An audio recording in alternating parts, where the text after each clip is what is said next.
Grabe to kapatid, maniniwala ka ba kung sasabihin ko sa iyo na sa loob mismo ng Vatican Church, nananalangin sila at dinedeclare nila sa kanilang panalangin na si Lucifer, si Satanas, ay ang kanilang Diyos. Hindi po ito paninira, ayun na lamang po ang mga suga. At panoorin po natin sama-sama. So expose po natin ang bagay na ito.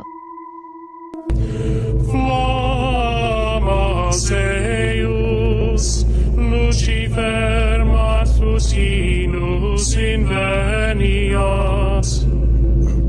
Ille in quam Lucifer, qui nescito casum. Grabe, tumatay yung balahibo ko. Tingnan niyo yung translation na nasa baba yung translation. At actually, na-research ko din yung Latin word na dinadasal at kung ano yung talagang convert. Tama naman. Ito talaga yung pagkakatranslate sa English. Christus filius tuus, qui regressus ab inferis, humanos generis terrenos illusis, et tecum vivit et regnat in saecula saeculorum.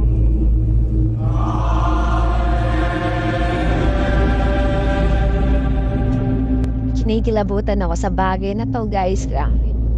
So makikita niyo po dun, dinedeclare nila na si Lucifer ay anak niya, si Jesus Christ. Sinabi pong ganon. So, mas malala po ito sa Mormons, no? Kasi yung Mormons, ang paniniwala nila si Lucifer, si Satan at si Jesus ay magkapatid. Kaya mas malala to. Kasi sinasabi nila na si Lucifer ay anak daw ni Lucifer, si Jesus Christ. So, para bang pinapalitan nila na yung God the Father, si Lucifer. So, hindi ko alam kung totoo ba to, pero meron tayong video na makikita at may proof tayo. So, sa lahat po ng Catholic na nanonood, wag po kayo magagalit sa akin. Kayo po yung magpaliwanag ng bagay na to. Kung hindi ito totoo, i-explain niyo po ito. Tatandaan po natin, no, sinabi po ng 2 Corinthians chapter 11 verse 14, at hindi naman iyan nakakapagtaka. Dahil maging si Satanas ay nagpupunwaring anghel ng Diyos na nagbibigay liwanag. So makikita natin, no, si Satan is deceiving talaga. Nanlilinlang, dakilang manlilintang siya. Nanloloko. He is the father of all lies. Sinabi po ng John chapter 8 verse 44, ang diablo ang inyong ama. At kung ano ang gusto niya, iyon ang ginagawa ninyo. Siya ay mamamatay tao mula pa sa simula. At ayaw niya ng katotohanan dahil walang katotohanan sa kanya. Di ka sa kanya ang pagsisinungaling dahil sinungaling siya. At siya ang pinagmumulan ng lahat ng kasinungalingan. You know what? Isa sa mga strategy ni Satan is manlinlang. Ang sinabi po nating manlinlang, deceiving, ibig sabihin po neto, pinagmumukha niyang tama yung mali. Kumbaga yung mga maling bagay o yung mga kasinungalingan, nagmumukhang yung tama. Okay, alam ko, medyo offended to, lalo na sa mga Katolikong kapatid nating Filipino. Pero bago po mauna yung inyong emosyon, nawakan po ninyo yung inyong isip. Huwag po kayong magalit sa akin kasi ako nagpapahayag lamang po ako nang napanood ko. At may basis naman po, hindi po ito paninira. So gusto ko lamang mabulat yung kanyang kaisipan. At dalangin ko hindi po binubulag de Satanas yung inyong mga isip.